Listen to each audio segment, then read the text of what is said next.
બધાએ મારી વખતે ઘણું કીધું. છોકરા પણ કેટલા બધા હોશિયાર, બધા કનેથી ગુણો લઈએ તો આપણે વિચાર થાય કે આમાં કેટલા કેટલા અલગ અલગ ગુણો છે ને તેમાં પણ એના ઘડવાવાળા કેટલા સરસ છે.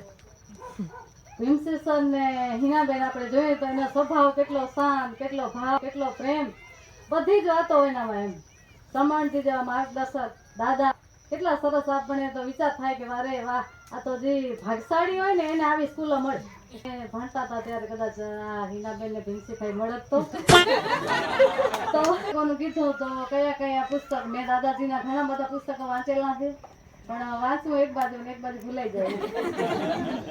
તો હવે નક્કી કર્યું છે કે મને ટાઈમ હોય કે ન હોય એમ, તો બપોરે આપણે અડધો કલાક સૂઈએ તો અડધો કલાક નહીં સૂઈએ ને 10 મિનિટ સૂશું એમ, પણ એક પાનું પણ વાંચીને સુવાનું ને રાતે પણ એમ જ ગમે એટલું મોઢું થતું હોય પણ જરાક પુસ્તકમાં મોઢું નાખીને બે પાના વાંચવાના ભલે પણ પછી સુવાનું એમ.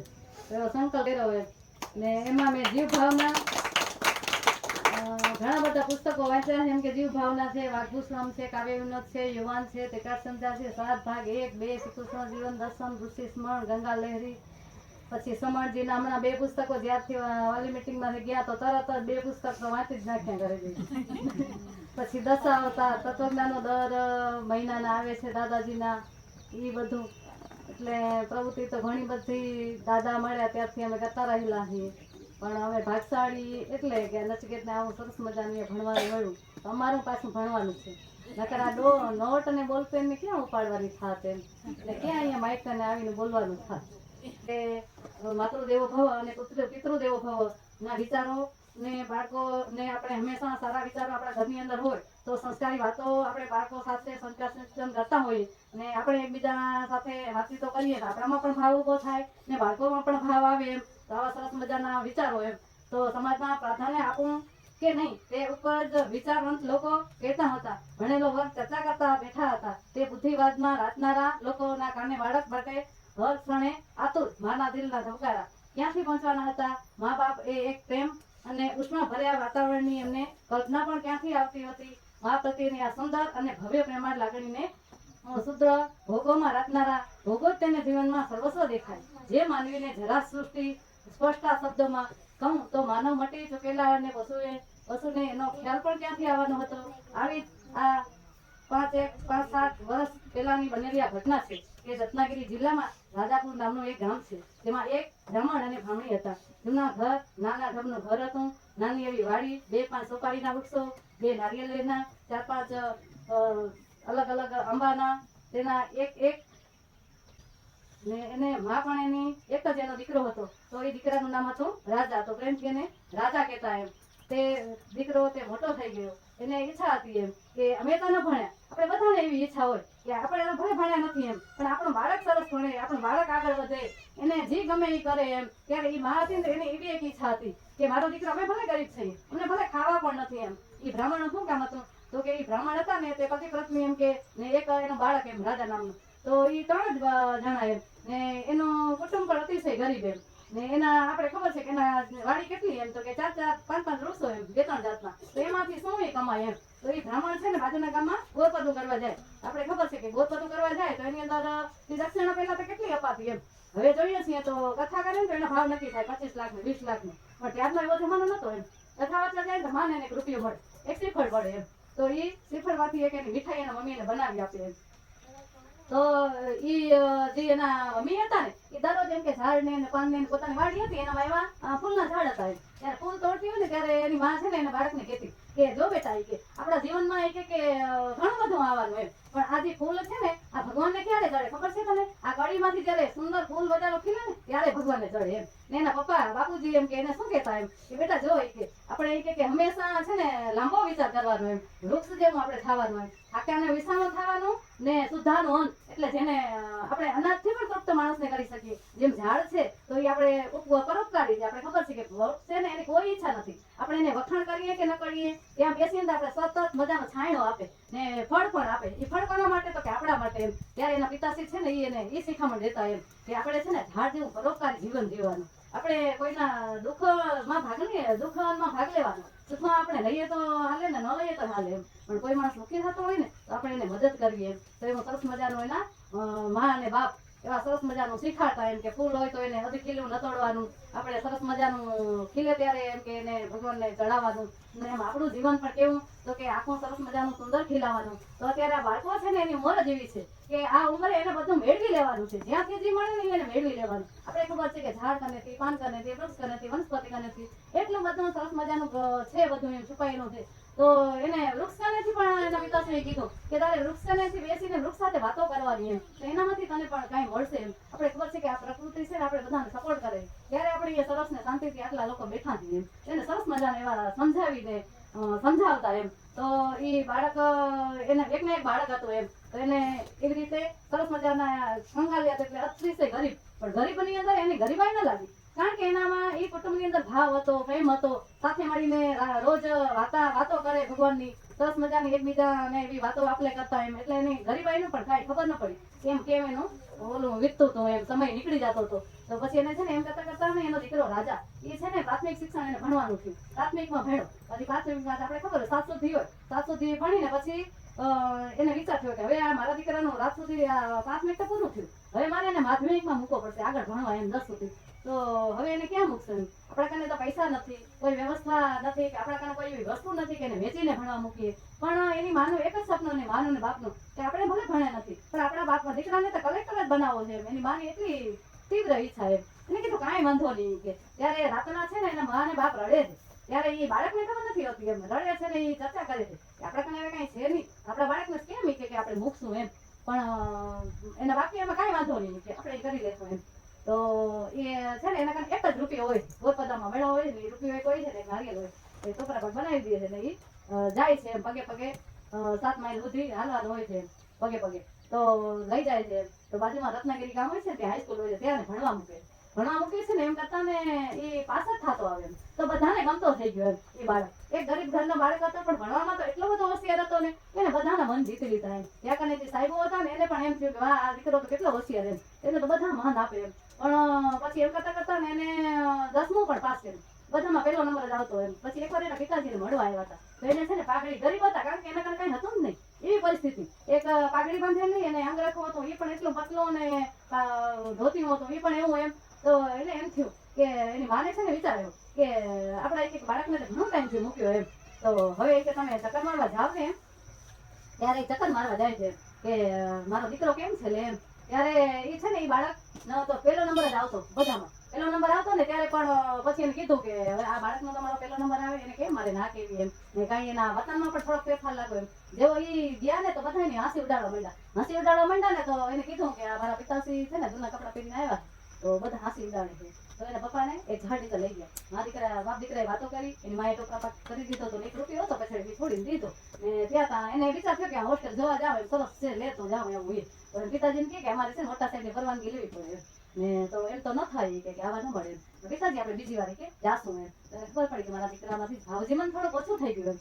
પછી 1 વર્ષમાં એ પછી ઘરે આવે છે, એકવાર ઘરે આવે છે ને તો એ વિચાર કરો કે એની પરિસ્થિતિ કેવી ખરાબ હશે. એના ઘરમાં એટલો ટાઈમ એના મિષ્ટાન જ ન બન્યું. જો એ બાળક આવ્યો ને ત્યારે એની માતો અલગ અલગ એને વસ્તુ એના પ્રમાણે ખવડાવે, ખીર બનાવીને ખવડાવે, ગમતો કોપરા પાક હોય એ ખવડાવે, એવું ખવડાવે એમ. પણ પોતા કને કેવા તો કે ખાવાના વાંધા, 2 દિવસના ઘણી વાર એના વાંધા થઈ જાય. તો એમ કરતા કરતા 10મામાં પણ પાસ થઈ ગયો. પછી એને આગળ ભણવાનું થયું, તો એને વિચાર કર્યો કે હવે તો આગળ ભણવાનું થયું ને ત્યાં કને એવું થયું એમ. એના પિતાશ્રીને પત્ર લખે કે હું આટલા નંબરે પાસ થયો અને આમ થયું એમ બધી વાતો કરે એમ. પણ એને એમ કે જો હું ત્યાં જઈશ તો મારો ખર્ચો પણ વધી જાય. એટલે એને એમ થયું કે ઘરે જાવ તો મારો ખર્ચો વધી જાય, ટિકિટ ભાડા હોતી, પાછું આવું જાવું, હવે હું કેમ કરું એમ. ત્યારે એને વિચાર થયો કે હવે મારે આગળ ભણવા જવું છે, તો હવે વિચારમાં પડ્યો કે મારે કરવું શું એમ. ત્યારે એમ કરતા કરતા એને એ વખતે જવાનું 10મા પછી રહેવા દીધું, કે અમારે નથી જવું એમ. અહીંયા જો ભણું ને કાંઈક કામ મજૂરી કરું ને થોડો વળી કમાતો એ કાંકું કરી લેશે. એમ કરતા કરતા 12મામાં પાસ થઈ ગયો, એમાં પહેલો નંબર આવ્યો. પછી એને છે ને બહાર જવાનું થયું એમ ભણવા, બહુ દૂર એમ. ત્યારે આપણે જોઈએ કે ઇંગ્લેન્ડ કે એમ કાંઈક થયું હશે એમ. ત્યારે એને એ અસામાં છે ને એ ભણતો ને આડો અવડો ફરતો ને એમ. તો એક છે ને શેઠ હતા, એના છોકરાથી એને પ્રેમ થઈ ગયો. તો એ છોકરો એને પ્રેમમાં પડી ગયો, તેના મા બાપને પણ ભૂલી ગયો. પછી તો એ છોકરીએ કીધું તો અમારે ઘરે આવ, તો એ ઘરે પણ જાતો. એમ કરતા કરતા મા બાપનું થોડું એને ઓછું થઈ ગયું. એ અરસામાં મા બાપ ભૂલાઈ ગયું એમ. પછી જયારે એને ઇંગ્લેન્ડ ભણવા જવાનું થયું ને, ઘરવાળીએ કીધું કે હવે તમે એમ કરો ને, હવે લગ્ન કરતા જ આવી, કે લગ્ન કરીને પછી તમે જાઓ. કારણ કે હું તો હવે એકદમ એનામાં આવી ગયો એમ, કે શેઠે એટલા બધા સાવકાર હતા કે બધું ભણવાના ફીસ એ જ દેવા મળી ગયા, કે હું તમને મારી ફીસ પણ તારી આપું એમ. ત્યારે ઇંગ્લેન્ડ ભણવા જાય છે એમ. તો એને તો AIC ની પરીક્ષા એમ કે પાસ કરી દીધી એમ, ICS ની પરીક્ષા ત્યાં કઈ પાસ કરીને આવ્યો એમ. ભણવા ગયો ને તેને 15 યાદ આવ્યા મા બાપ, કે લેને મારા બાપને એમ કે હું મળી આવું ને મારી ભૂલ કહી આવું, કે મારી આ ભૂલ થઈ છે એમ. ત્યારે એના એક મને એમ કીધું કે તું જલ્દી દોડીને જા ને પગે લાગી લે, મા બાપની માફી માંગી. ત્યારે એના બીજા મને એમ કીધું કે તું જો જઈશ ને તો તારા મા બાપ તને પાછા નહીં આવવા દે. તો એમ કરીને એ ત્યાંથી નીકળી જાય છે. આગળ ભણવા ગયો ને તો એની અંદર એક પાસ થઈ ગયો. એ એટલો ગરીબનો દીકરો એટલો પાસ થઈ ગયો એમ. પાસ થઈને આવ્યો ને તો બધા છાપામાં આવી ગયું કે આ છોકરો તો આ ગામનો છે ને આ છોકરો તો કલેક્ટર થઈ ગયો. તો બધે વાતચીત થવા માંડી કે આ દીકરો એટલો ગરીબનો દીકરો પણ કલેક્ટર થઈ ગયો એમ. ત્યારે એના મા બાપને ખબર નહીં, એના મા બાપને દુઃખ થયું એમ. ત્યારે બધા માણસો આવા માંડ્યા લાઈન સર એમ, કે તમારો દીકરો કલેક્ટર થઈ ગયો, પેડા દો એમ. તો એ તો એની માં ને તો બિચારી એક તો ગરીબમાં ઉછરી, તેમાં એના દીકરો પાછો આવ્યો નહીં કહેવાય એમ, કે મારી આ ભૂલ થઈ ને હાવ ભૂલી ગયો, કાગળપત્ર લખવાનું બંધ થઈ ગયું. ત્યારે એના પિતાજીએ કીધું કે માયતર કમાય તે થાય પણ છોકરા એમ કે છોકરા કસરવા થાય પણ માયતર કમાય તો ન થાય એમ. આપણે આપણા બાળકને ક્યારે એમ કે ભૂલાય નહીં એમ, એની ભૂલ થઈ એમ કે આપણે કાગળ ન લખ્યો. ત્યાં તો એનો પત્ર આવ્યો એમ કે હવે હું કલેક્ટર થઈ ગયો એમ. ને પત્ર આવ્યો તો એને એમ થયું કે મારો મા બાપ કે ભલે મને આમ મળી નથી શકે મળવું, પત્ર દ્વારા તો મળવું એમ. ત્યારે પત્ર લખે છે. એ અરસામાં છે ને ઓલો કોઈ તો કાગળમાં છાપામાં વાંચ્યું કે આ છોકરો તો કલેક્ટર થઈ ગયો એમ. તો બધા માણસો હતા તેને જવાબ શું દે, તો એને બાપે તો કીધું સરસ કે જવાબ પછી વેચવું પેડા એમ. બધાને એમ સાંત્વન દીધું એમ, પત્નીને પણ દીધું. પછી પત્ની એક દિવસ છે ને જીદ કરી, એ સુરેશ દાદાને અર્ધ દઈ રહ્યા હતા એના પતિ તો એને પગે પડી ગઈ એમ, કે મારી હવે છેલ્લી ઈચ્છા એક જ છે કે મારા દીકરાને મળવાનું એમ. કે કદાચ એને લગ્ન કરી લીધા હશે કે નહીં કરી લીધા હોય, કે કલેક્ટર બન્યો તો ક્યાં છે. તો એ તો છાપા વાંચ્યો કે એ નાસિક આવી ગયો એમ. તો એની માએ તો કીધું કે આપણે તો જવું જ છે. અને બાપે કીધું હવે આપણે કઈ છે નહીં, શેમાં જવું એમ. તો નક્કી કર્યું એને બાપે કે આ જે એક નાનકું ઝૂંપડું છે ને વેચી દઉં. તો ઝૂંપડું વેચી દીધું ને આજુબાજુ એના સોપારીના ઝાડ નનકી વાડી હતી, આજુબાજુ વાળા કીધું અમે ના આવીએ ત્યાં સુધી અમે સંભાળ રાખજો જરા, કે અમને નારિયેળ જે થાય તમે બધું ખાજો પીજો એમ. એમ કરીને નીકળી જાય છે ને તો જાય છે એમ. તો પોતાના જે પૈસા હતા એ થોડાક ભેગા લીધા, લુગડા હતા એ પોટલી બાંધી લઈને 2 જણા ગયા એમ. તો નાસિક ગયા, પૂછતા કલેક્ટરના બંગલે પહોંચા. કલેક્ટરના બંગલે પહોંચે છે ને ત્યારે પટાવાળો હોય. આપણે કહેવત છે ને કે સુરત કરતા રેતી વધારે દાટતી હોય. સુરત તપતો હોય ને એના કરતા રેતીમાં પગ નહીં તો પગ ભરી જતા હોય, ઘણી વાર પોટલાય થઈ જાય રેતીમાં. ત્યારે પટાવાળા ઉભો હતો ને તો પટાવાળાને કીધું કે કલેક્ટર છે કે હું કે એનો બાપ થાઉં એમ. ઘણી રકજક થઈ. તો ઘણી રકજક થઈ ને તો એ બારામાં કલેક્ટરને એમ થયું કે કોક આવ્યું એમ. તો એ બીજા માળે છે ને બેડમિન્ટન રમતા ને પછી થાકા કે હાલો ચા પી લઈએ એમ. તો ચા પીતા હિંચકા ખાતા બેઠા હતા એમ. તો એને નીચે અવાજ સાંભળ્યો, તો એને જોયું ને તો એને લત મારી એના દીકરા એને તો કે કે 2 બદામનો પોલીસવાળો એને એમ. તો લત મારી ને તો એને તો બહુ આઘાત લાગ્યો કે મારો દીકરો મને મળ્યો નહીં ને મારા દીકરા કને મને જવા નથી દેતો, ના મને લત મારી. તો એક તો બ્રાહ્મણના શરીરમાં ખાતા પીતા કઈ હતું તો 2 ગુલાટી મારી દીધી, 2 ગુલાટી મરાવી દીધી. ને પછી એના દીકરાએ ચિત્ર જોયું તો બાપ દીકરાની નજર એક થઈ. તો એને તો આંખમાં લોહી આવી ગયું બાપના, કે મારા દીકરાએ મને જોયો એ છતાં એ કંઈક આવ્યો નહીં એમ. એનો તો ભાવ જીવન સાવ ખલાસ થઈ ગયો. તો એ તો એની સામે પત્ની ઊભી હતી ને તેની પત્ની કને એ બાજી કરીને તેની પત્ની પછી દોડતી આવી એમ કે કાંઈ કે એટલી વારમાં તમે પાછા આવો એમ. તો સામે આવી એમ કે ક્યાં મારો રાજા મળ્યો એ કે એને કીધું કે આવો એમ. મને શું ખબર એમ, એને તો શું કીધું એમ. ત્યારે એને કીધું કે રાજા આવે આપણો નથી રહ્યો એમ. ને પછી એમ કીધું કે કાંઈ થયું, તમારી આંખમાં કેમ લોહી આવી ગયો એમ, તમારો કેમ એટલા બધા ગુસ્સે થયેલા લાગો છો. તો એને તો તરત એમ કે તાવ ચડવા માંડ્યો એ બાપા જે રાજાના પિતાશ્રી હતા ને કલેક્ટર બાપને તાવ ચડવા માંડ્યો એમ. એને કીધું કે હવે આપણા કને હાલો થોડા જાજા રૂપિયા છે તો કઈ દવા કરાવી એમ કરતા હતા. તે એમ કરતા ને રાત થઈ એમ. તો થોડીક રાત થઈ ને ત્યાં એ જતા રહ્યા એમ. પછી તો એની માં એકલી થઈ ગઈ ને તો એને ઘરવાળા જતા રહ્યા. તો એના પછી પેલાનો રિવાજ એવો હતો કે મુંડી કરાવી રાખે પછી તેનો દુનિયામાં કોઈ વધુ જ નહીં, ઉપર આપને નીચે નથી, અમારે જાવું ક્યાં એમ. તો પણ એ હિંમત ના આવી. શું કામ ના આવી કે મારો દીકરો કલેક્ટર છે ને એ હું દીકરાને જરૂર મળીશ એમ. કોઈક તો મારો દીકરો મળશે ને એમ. એને પાછો એ જ વિચાર આવે કે મારો ઘરવાળો કહેતો હતો ને કે માયતર કમાયતર ન થાય, શરૂ થાય એમ. તો પણ એ મંદિરમાં રહીને ત્યાં કીર્તન ભજન કરે, બધાની સાથે હળે મળે ને પછી બસ તે ત્યાં કને જ રહેતી એમ. તો એ અરસામાં છે ને છાપામાં આવ્યું ને ભાઈ વાતો કરવા માંડી પાછી એમ કે એક કલેક્ટરના ઘરવાળા છે ને તો એનો પગ ભારે થયો છે ને એને એક એવા ઘરડી બેનની જરૂર છે એમ કે એ કલેક્ટરને એની ઘરવાળી જો રમવા જાય તો ટાઈમ એનો બધો રમવામાં હાલ્યા જાય, ફરવા જાય તો ફરવામાં જાય. એને કહેવાનો કોઈ નથી, એટલે કહેવાનો એક માણસ ખપે છે, એટલે કહેવાના માણસની કોઈ જરૂર છે એવી ઘરડી બાયની એમ કે ઈ કલેક્ટરની ઘરવાળીની ધ્યાન રાખે એમ. તો ઓલી બેન તો ઈ જ વાત જોતા હતા એમ કે મને કોઈ કહે મને મળવા તો જાવ એમ. તો પછી આજુબાજુ બાઈ વાતો કરવા માંડી. એ તો બીજે કારણ કે એને ખબર હતી કે મારા દીકરાનો જ બંગલો, પણ કોઈને કહેતો કોઈ માને નહીં ને, ગરીબની ભાષા કોણ સાંભળે એમ. ત્યારે એ ભળવા ગઈ એમ, એને કીધું સાવ લાજ કાઢી એકદમ, ને એને જોયું કે સામે એને કલેક્ટરની ઘરવાળી બહારથી ક્યાંક આવતા હતા, ઘરમાં જતા હતા, ત્યારે એ પણ એમ ગઈ ને કીધું મારે કામ માટે જાવું. તો એને ફટાફટ અંદર આવવા દીધી. પછી જઈને રજૂઆત કરે છે કે મારે કામ જોઈએ છે, જો તમારે કાંઈ કામ હોય તો મારે જેવું કાંઈક ખાવા દેજો કે ટુકડો, ને હું તમારે જે કાંઈ કહેવું હોય બધું કામ કરીશ. તો એને તો જરૂર જ હતી, કારણ કે એને તો કીધું હતું, બધાને કહી રાખ્યું હતું એમ કે મારે એક બાઈની જરૂર છે. એ સરસ છે કે અમને કામવાળી મળી ગઈ. તો એમ કરતા કરતા ને એ એટલું બધું ઘરમાં કામ કરે છે કે કોઈને કાંઈ ખબર જ ન પડી કે આ કોણ છે, એટલી બધી. તો એ માં તો કહેવાય ને એમ, 2 મિનિટ જ આવે છે કે માં તો છે ને, માં તો કહેવાય ને. તો એને તો અંદરથી એટલો ભાવ કે મારા દીકરા ને વહુ ને મારા જે કોઈ હશે એમ કરતા કરતા ને એના ઘરે સંતાન આવ્યું, તો એને પોતરો આવ્યો. એટલી સરસ મજાની એને સુવાવડ કરી, એની વહુને એટલી બધી ધ્યાન રાખી ને એટલી બધી ધ્યાન રાખે કે માથામાં એને તેલ નાખી દે, ઘરમાં રસોઈ પાણી હોતી બધું જ કામ કરે, બધી દેખભાળ કરે, જાણે ઘરમાં જે વડીલ હોય ને એવી રીતે જ એમ, પણ કોઈને ખબર ન પડવા દે. એટલું બધું કામ ભાવ પ્રેમથી કરે, એટલી સરસ રસોઈ કરે. તો કલેક્ટરે કીધું કે કામવાળીને હવે પગાર તો દે કે છછાવડ કઈ લેતી જ નથી, એટલે એ કે એને કહું પગાર નતો, કે ના ના, એ કે મને ખાલી થોડું ખાવા દેજો ને બસ, મારું મને કાંઈ પગારની જરૂર નથી, મારું તો કોઈ છે નહીં, ઉપર આપણે નીચે જતી, કે મારા ઘરવાળો હમણાં જાતો નહીં, થોડું ટાઈમ થયું. તો એમ નથી કહેતી હું તારી માં એમ, એને તો તોય ધીરજ જ રાખી એમ ત્યાં સુધી. પછી છે ને કે છે કે પાછો કે યાર તું એને સાખી પૂછા કરે એમ. પછી રસોઈ બનાવે છે કે આ રસોઈમાં મારી માં બનાવતી ને બપોરા પાકમાં કેવો મને સ્વાદ આવે છે. જયારે એને મોઢું કે બગડી જાય ને, કલેક્ટર તો એવી સરસ રસોઈ બનાવે ને, રસોઈ એમ કે તું રહેવા દે, તું મને બધું મને કરાવી દે, હું તને વઘાર કરી દઈશ, આ કરી દઈશ, એમ કરીને એને 2 જણા એટલા સરસથી જમાડે. તો એના ઉપર તો એટલા બધા એને ભાવ થઈ ગયો દીકરાને ને વહુને. તો એની માને વહુને એમ થાય કે મને સાસુને બાપુ ભરીને હું બેઠું ને રડું એમ, કે જો એવી મારી સાસુ હતો એમ. પણ એને ક્યાં ખબર હતી કે અમારી સાસુ જ છે એમ. ત્યારે કલેક્ટરને કીધું હવે આ મારી મૂંઝવણ છે કે આ બેની કે નથી પગાર લેતા ને તોય કે એને 4-5 જોડી કપડાની કલેક્ટર કે સરસ અપાવી દે, એમાં શું હોય છે, નથી લેતા તો કંઈક આપણે દેવું જોઈએ ને એમ.